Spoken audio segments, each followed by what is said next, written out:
सकती है। ऐसा सोचिए कि हमारा मन एक कमरा है हाँ, और हर नया नजरिया उसमें एक और खिड़की खोल देता है। बिल्कुल। और यही तो स्क्रिप्ट कहती है कि हमारी आदतें हैं या हमारे कुछ गहरे विश्वास हैं या कई बार बस जानकारी की कमी वो हमें एक ही खिड़की से बांधे रखती है। हाँ, और असली दिमागी मजबूती तब आती है जब हम हिम्मत करते हैं और दूसरी खिड़कियां खोलकर देखते हैं, जरा झांकते हैं बाहर। तो ये अलग-अलग खिड़कियां कौन सी हैं? मतलब स्क्रिप्ट में किन दर्शनों का जिक्र है? हाँ, इसमें 3 खास उदाहरण दिए गए हैं। पहला है योग दर्शन। योग दर्शन। अच्छा। हाँ, और ये सिर्फ आसन या एक्सरसाइज नहीं है, ये स्क्रिप्ट बताती है कि ये स्वाध्याय की बात करता है, मतलब खुद को समझना, अपने मन और शरीर के रिश्ते को गहराई से जानना। जैसे ये समझना कि हमारी सांस हमारे विचारों और इमोशंस पर असर डालती है। ये अपने आप में एक नई खिड़की खोलने जैसा है। है ना? बिल्कुल। ये तो हुई अपने अंदर की दुनिया की खिड़की। लेकिन बाहर की दुनिया, मतलब जो मुश्किलें आती हैं रोजमर्रा की, उसके लिए यहाँ स्टोइक दर्शन का जिक्र है, स्टोइसिज्म। स्टोइसिज्म। हाँ, सुना है। ये प्राचीन ग्रीक और रोमन विचारकों का नजरिया है।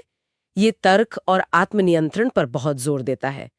इसका एक मुख्य आइडिया है ये समझना कि क्या हमारे कंट्रोल में है और क्या नहीं। अच्छा, ये तो बहुत काम की बात लगती है। हाँ, बिल्कुल। जैसे मान लीजिए ट्रैफिक जैम में फंस गए।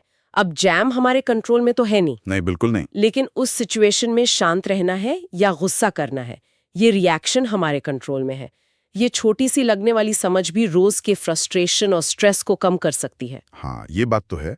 अच्छा, और तीसरा नजरिया कौन सा था? तीसरा उदाहरण है बौद्ध विचारों से जुड़ा हुआ। बौद्ध दर्शन। हाँ, इसमें करुणा यानी कंपैशन और सजगता यानी माइंडफुलनेस इन पर फोकस है। सजगता का मतलब है कि अभी इस पल में जो हो रहा है उसे बिना किसी जजमेंट के देखना और स्वीकार करना। बस देखना। हाँ, बौद्ध दर्शन सिखाता है कि जीवन में दुख तो है, वो स्वाभाविक है, लेकिन सजगता और करुणा से हम उनसे निपटने का बेहतर तरीका ढूंढ सकते हैं। और खुद के लिए भी और दूसरों के लिए भी ज्यादा दयालु बन सकते हैं। तो मतलब योग हमें अंदर देखना सिखा रहा है, स्टोइक दर्शन बाहर की चुनौतियों से निपटना, और बौद्ध विचार हमें वर्तमान में रहना और करुणामयी होना सिखा रहे हैं। वाकई, जैसे कमरे में अलग अलग खिड़कियों से अलग अलग नज़ारे दिखते हैं, ताज़ी हवा भी आती है। एकदम सही कहा।